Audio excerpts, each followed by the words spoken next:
For the last 6 years, Jim Glogowski has been the associate head coach and defensive coordinator at NSIC rival Minnesota State. Prior to his stint at Minnesota State, he was the head coach at Simpson College, where he led the team for 8 seasons. From 2004 to 2007, he was an associate head coach at his alma mater, the University of South Dakota. On December 9, Jim Glogowski was named the 22nd head coach in Sioux Falls history. Jim, you were named the head coach at Sioux Falls about 72 hours ago. How have things gone since then? Wow, where to start? Chaos, crazy, exciting. I feel like I'm kind of like that episode with Chevy Chase on Vacation, where he's trying to plug the holes in the dam, right? And there's leaking everywhere, and I don't have enough fingers or toes, and it's just been a whirlwind, to say the least. But I signed up for it. I knew it was coming. It's been really, really exciting to hear from so many friends and colleagues out there that are happy for me. So that's been kind of the silver lining. Stuff like this happens, and people reach out, and it's pretty cool. Pretty cool. Coach, you've had interest from other schools, whether it's Montana State looking at you potentially to be a defensive coordinator in the past, and they're a Final Four FCS team, to other teams in the Northern Sun as well. Why USF and why now? Well, I'll tell you, the biggest thing is family. COVID was going on, and my kids were kind of in the middle of high school. My oldest son, we moved to Mankato before his junior year of high school, and so that was tough. It was really tough. And my wife and I had always talked about trying to minimize the distractions for them. And she's a rock star, Kate. She's obviously allowed me to do this profession. And we got to a point where the other opportunities you kind of mentioned, they were phenomenal professional opportunities, but I don't think they were the best for me as family, as far as our family was concerned, timing and that kind of thing. And so we're at a point right now, we've got 4 children. My oldest has graduated from MSU and is pursuing a law enforcement career. My daughter is halfway through her career at MSU. She's a presidential scholar. She got her mother's brains. So she's well on her way academically to wrapping up her pursuits there. And then I've got a senior in high school, a son. My son, Ben, is 18, played for Mankato East High School. So he's obviously wrapping up his time in high school and looking to go to college. And then we've got a 9-year-old little girl, Sam. And, for us, the family piece has worked out really well. My wife's from Sioux Falls. I'm from Omaha, Nebraska. I played at South Dakota, which a lot of people know is 45 minutes from Sioux Falls. So and I was a grad assistant at Augie, and I heard from a lot of Augie guys that I coached years ago that are now in Sioux Falls. And this is a unique part in the country where there's so much interest in local sports. And you walk into the Shield Sporting Goods store, and there's USF gear, there's Augie gear, there's South Dakota State gear, there's South Dakota gear, and it's such a unique place. And the allegiances run deep, and it just was the right time. And the opportunity, I think everything happens for a reason, and the opportunity, it presented itself, and it was the right time for our family. Jim, there's a pretty storied history with University of Sioux Falls football. Before they came to Division II, they were an NAIA champion or right in that mix for several years. And with that, between that and their time in D2 being a successful move into that division, there's a lot of football alums who really have a strong interest in this program and how it goes. Have you had a chance to hear from them since taking in the job? Yeah, it's interesting you say that. Going back to the Sioux Falls, the city as a whole, many of those alums stay right here in town, which there's over 200,000 people in the community. And many of those were involved in the process. I met a couple of guys during the interview process. And then I made the mistake or the good fortune of saying, hey, here's my cell. Reach out to me. Well, Awesome. But I didn't expect the flood of texts.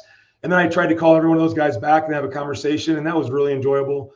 They want what everybody wants. They just want to have a successful program that they can be proud of. And, as a head football coach, that's all you can ask for from your alums. Obviously, I call it friend raising instead of fundraising.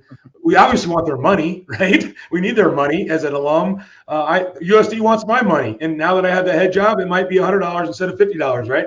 So, but friend raising, updating them in the program, letting them help our grads find jobs in their career chosen path. There's so many things at this level of football where people are really tied. Not that doesn't happen at Division I, but there's really a sense of community when you're in a smaller college and you've had success, right? And the previous staffs that have been here, from Bob Young to Kalen DeBoer to Jed Stugart to John Anderson, that creates longevity.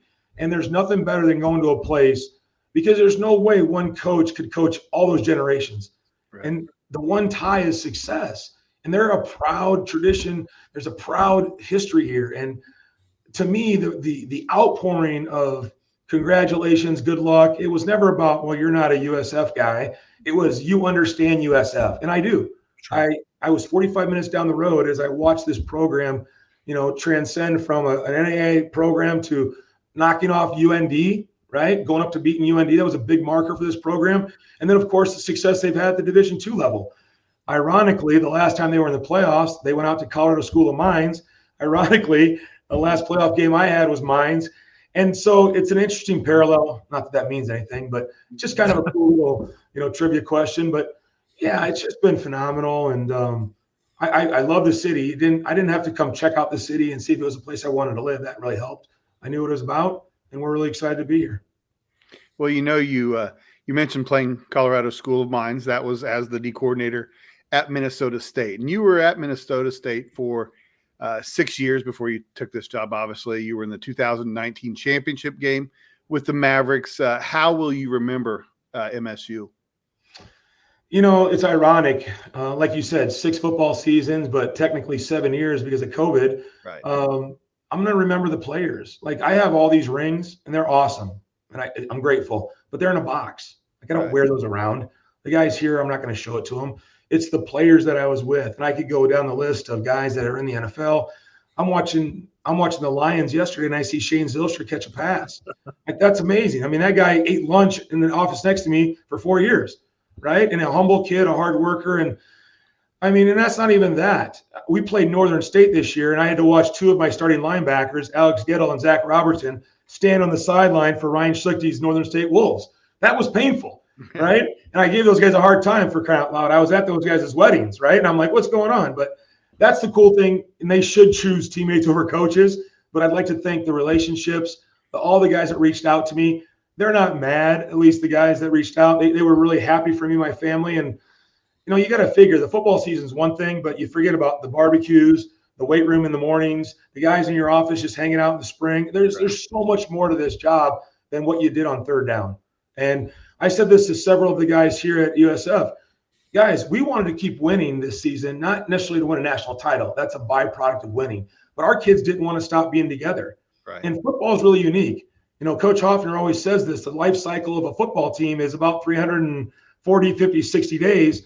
As soon as you end the season, it's weird because your most tight, most intimate relationships come at the end because you spent so much time together. And then it's over and you start again with a different team. So I'll remember the guys. And, yeah, I remember going to Texas, and I remember going to Slippery Rock, and I remember playing Tarleton in the blizzard.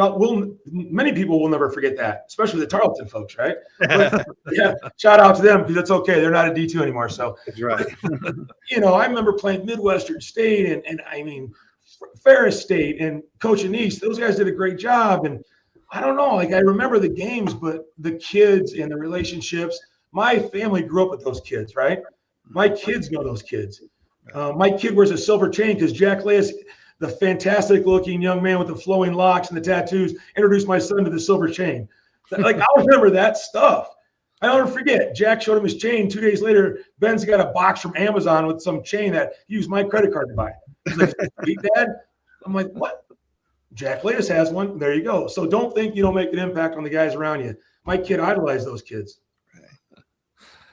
Coach, you played Division II football at the University of South Dakota, as we mentioned. You were an All-American linebacker. Years later, you were put in their Hall of Fame as well. What are your recollections of playing Division II football at USD back in the day? Well, I remember it wasn't air conditioned, number one. I remember we had orange juice and muffins every morning in the dome at 6 a.m. And to this day, I still can't eat a blueberry muffin. So I definitely remember that.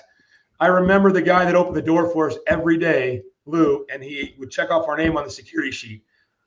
before games. You have to go through the lower level. I mean, stuff like that. I remember some great players that took me under their wing, right? Great players. And, Tim Sievers and, Brock Halseth and Tommy Menage. Those guys were all fifth-year seniors that picked me up from the dorm and for my first night on the town as a 19-year-old freshman, right? We'll stop right there. But the point being is that I remember the people. Like, I remember the summers in Vermilion when nobody else was there. I remember sitting at Carey's on the 4th of July because there was only 3 of us in town that day, and going to the river and having fun. And I remember, being mowing lawns around the trailer courts for a summer job and going to Wimp's to eat all-you-can-eat spaghetti. That's what I remember. And I made a lot of tackles. I made a lot of plays, whatever. But Bart Johnson and Scotty Farnes and Steve Obsted, my roommates, right? My roommate, Steve Obsted, was a kicker, went to the NFL Combine. I remember sitting in our house, the old answer machine, and the GM for the Jets calling, and the Giants calling. Bill Parcells calling, leaving a message for our kicker. Crazy, right? Where's that little cassette now, right? Probably worth something. But, man, we had great fun. We had a lot of fun, and it was a cool place to go to college. And all I remember is the Yotes mattered. I don't know what was going on in the rest of the world, but in Vermilion, South Dakota, we were like at the University of Iowa. And that's what's special about these places. These if you go to Maryville, they could care less about the University of Missouri. They care about the Bearcats.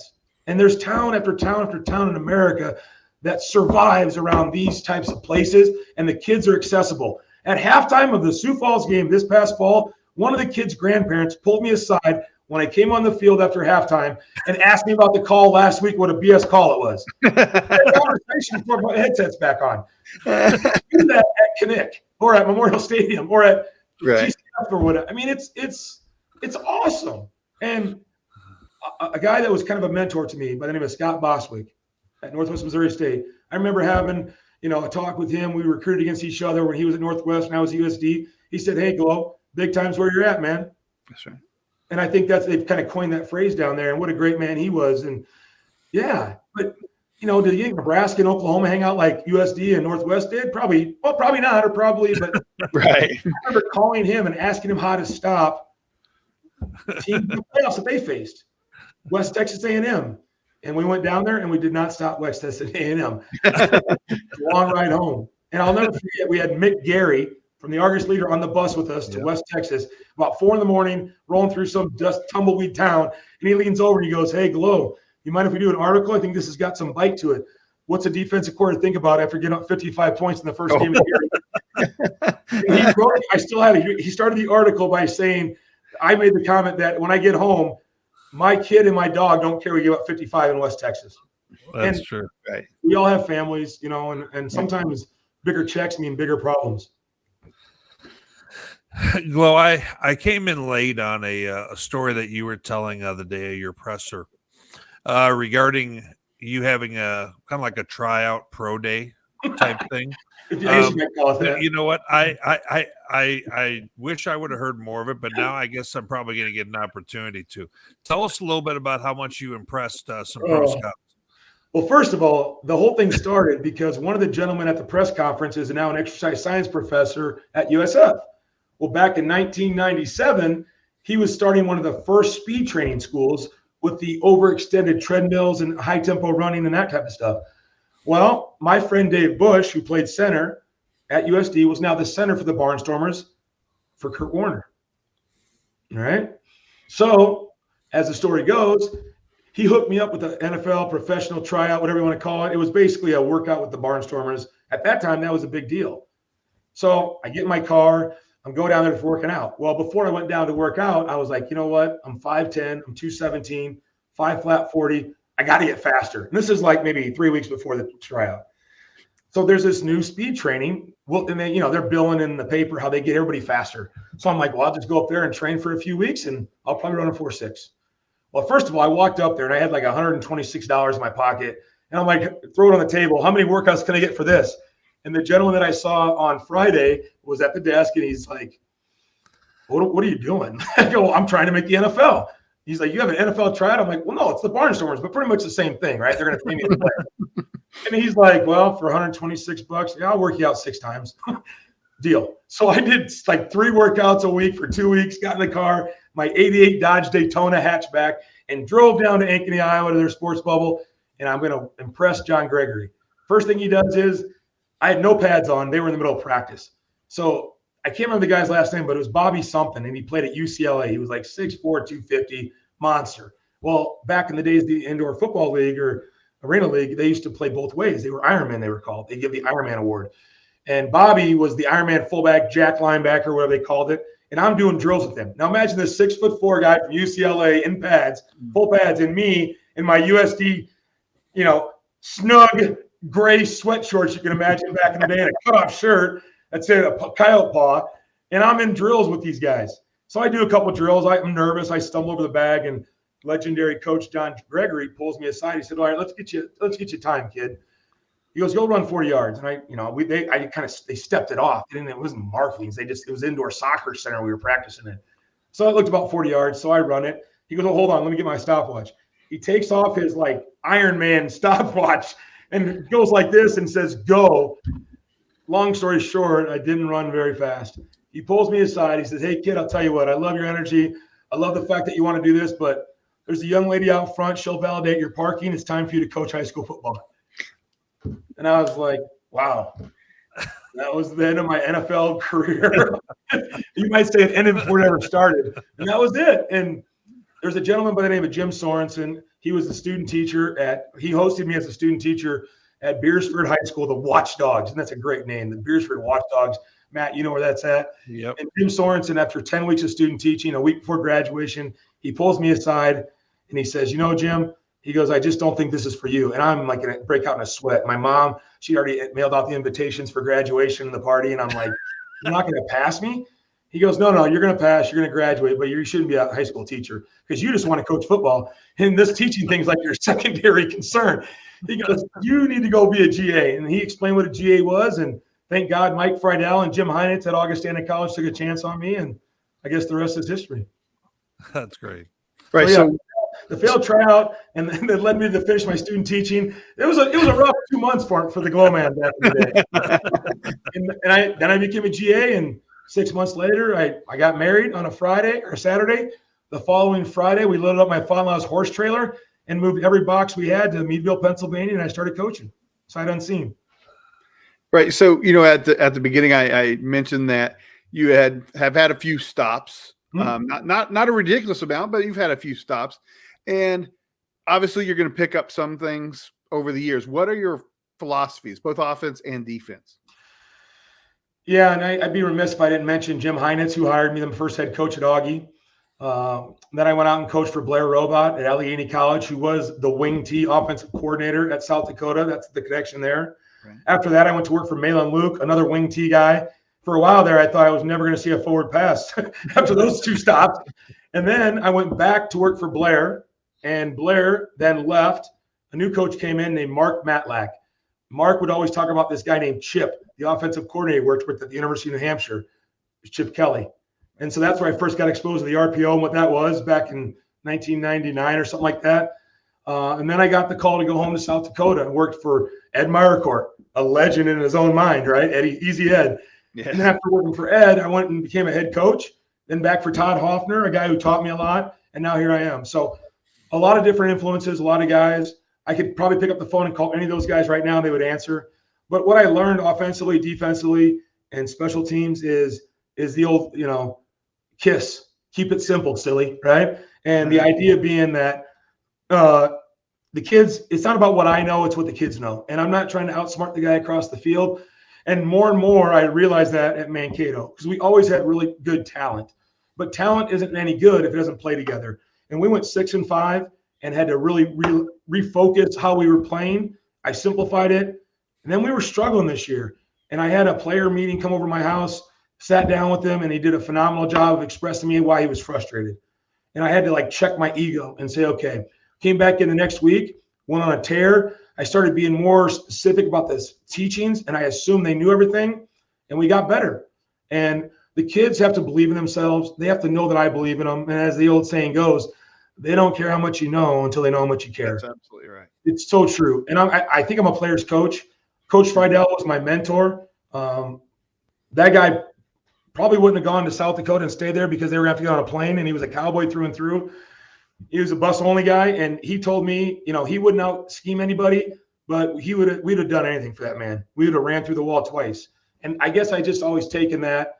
I talk kind of fast. I get a little excited. I've got some historical backgrounds of being Italian, so I talk kind of like this sometimes. But I just want our kids to say, when it's all said and done, man, if I could do it all over again, I'd play for Glow. And I think you have to think about that all the time. Mark Matlack told me one time back in the day in Allegheny in Meadville, Pennsylvania, he goes, "Hey, Jim Glow, act like the kid's grandma's up on the hill." He was from South Pittsburgh. "If grandma's on the hill and you say that, what's she going to say? Back in my day, she'd have smacked me over the head with a kitchen towel." That's some of the greatest advice I ever got. Absolutely. If grandma's on the hill and she's discussing how you're talking to her grandson, then don't say it. That's exactly right. Glow, we've been kind of talking about, obviously, different coaches that you've had in your life.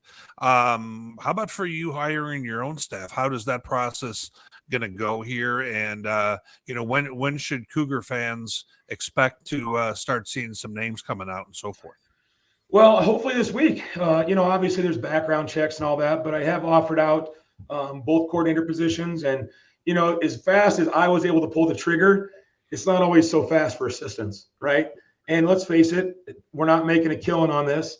Right. They all think the head coach is, this isn't like it is at higher levels. So it's got to be manageable. It's really important that the wives connect with my wife, as silly as that sounds, and she can help. And my wife, Kate, love her to death, but she assumes she's just anointed herself as the general manager of the Sioux Falls Cougars. So apparently she's handling all my. I'm shocked you guys got to me without going through her, right? But I think I want guys that their kids run down the hallway and put a crayon mark down the hallway. I want guys that if they're sick, they can bring their 3-year-old in here and they can curl up on a blanket in the corner of the room and they can watch film. And I want them to feel comfortable inviting players to their houses. And I want family guys that understand the value of being a parent, because I was a coach long before I was a parent.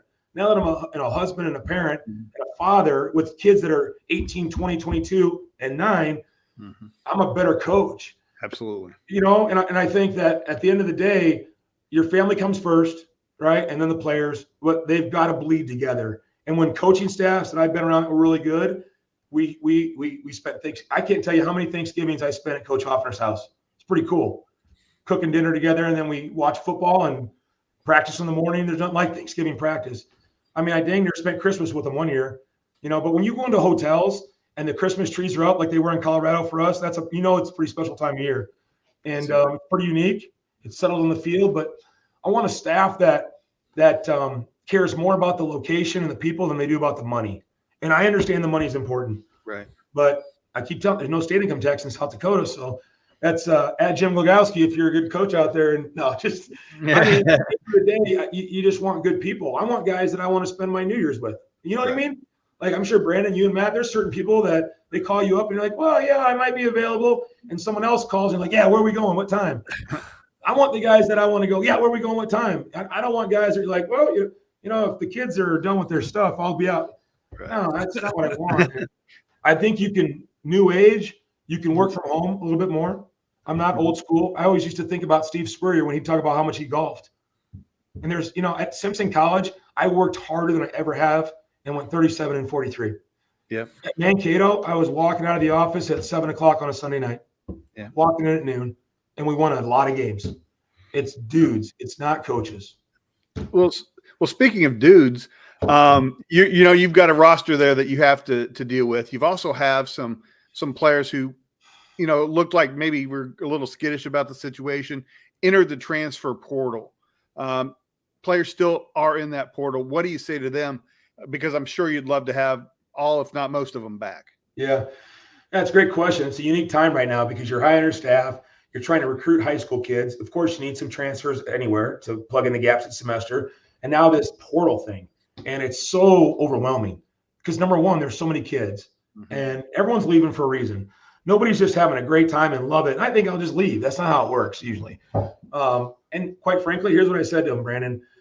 I talked to a couple already. I said, I'm not going to sit here and act like the portal's not real because coaches have had the portal their entire careers. That's right. I was the head coach at Simpson. I left to go to Minnesota State. I had a great job there. I told the kids on our exit interviews after the Mines game, I wasn't leaving. There was an article in the local newspaper. My name was in there. I didn't put it in there. Somebody else did, and that's fine. But they were like, "Are you leaving? I heard you're going to Sioux Falls. The rumors are running wild." I mean, I felt like the Brent Venables of Division II for a while. You know what I'm saying? I was like, "Oh, he's out of here," and all the talk and rumors, and that's very flattering, and it's kind of cool. But you get down to it, and you got kids you recruited that believe in you, that just gave everything for you, wondering if you're leaving. So what I told those guys is the way that coaching football is going to change. It's instead of a career 4 to 5 year plan, it's a 1-by-1 plan, 1 year by 1 year. You give me everything you got. We'll sit down at the end of the season and we'll evaluate. The reality of it is 90% of those guys are going to come back, but it's a 10%. I had lost Braden Thomas and Michael Buto off our 19 squad. And both of them went to NDSU, won a national title, and Braden's in the NFL. Right. When Braden had sat down, I said, Braden, you need to take this opportunity. You were here. He was going to play. It was the best thing for him. We lost Terrell Jennings. Terrell Jennings left our place after a practice in the middle of the spring and went to Illinois. He played in the Big Ten this year for the Illinois Fighting Illini. Who am I to stop his dreams? Right?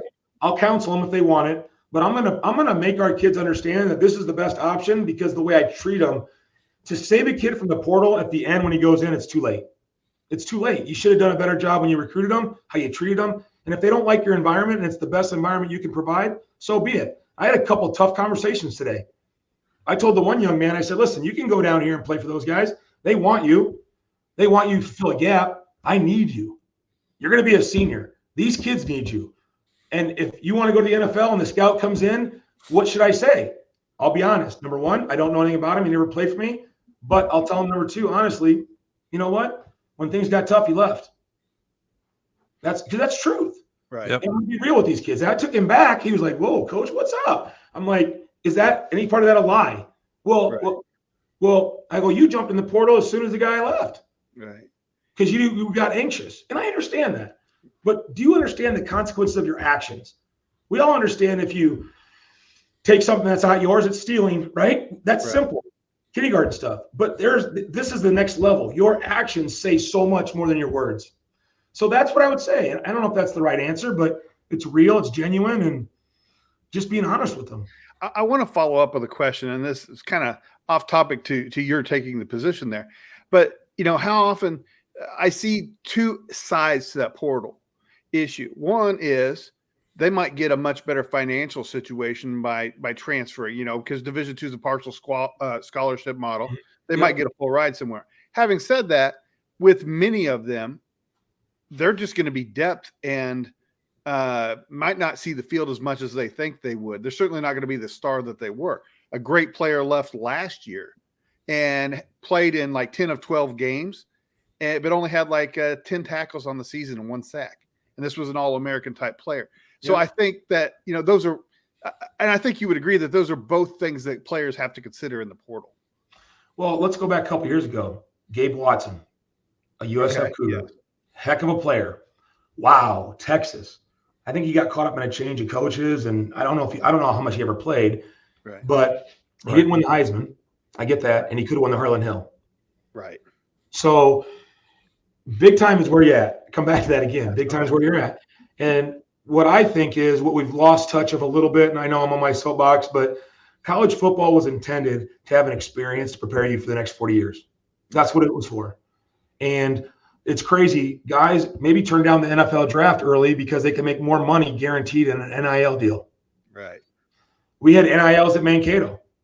I mean, it's crazy. And I'm not here to say they don't deserve it and shouldn't get it. That's not the point. The point is, are we really talking about what we're trying to accomplish with this football program in Sioux Falls? What am I trying to accomplish? I want them to have a great experience. I want them to play football. You know, I want them to have relationships that these guys will, you know, be their best friends. They'll be their first person they call if they have a child. They'll be in their weddings. I mean, that's what I want this to be. And you can't do that when you're bouncing in and out. You can't. That's for sure. And you know what's going to happen is you're hearing our high school coaches are saying it right now. Well, this portal thing, it's getting bumped in front of the high school kids. And COVID already hurt us. And junior college coaches are saying, well, they're just going to go to Division II and have a great season and then bounce. They're going to treat it like a junior college. So there's all kinds of ways of looking at it. And the Division I's are saying, oh, well, we got to have the best thing for these kids. And it is what it is. I mean, I'm not on the NCAA board. I don't have the answers. But what I do know is, because I was taught and I learned from playing college football, control what I can control. That's right. Give them a great experience and make them want to stay. Coach, last question for you, and we'll let you go. For Cougar fans that are out there, what should their expectations be going forward with Cougar football under your controls? Well, I mean, they should expect a national title.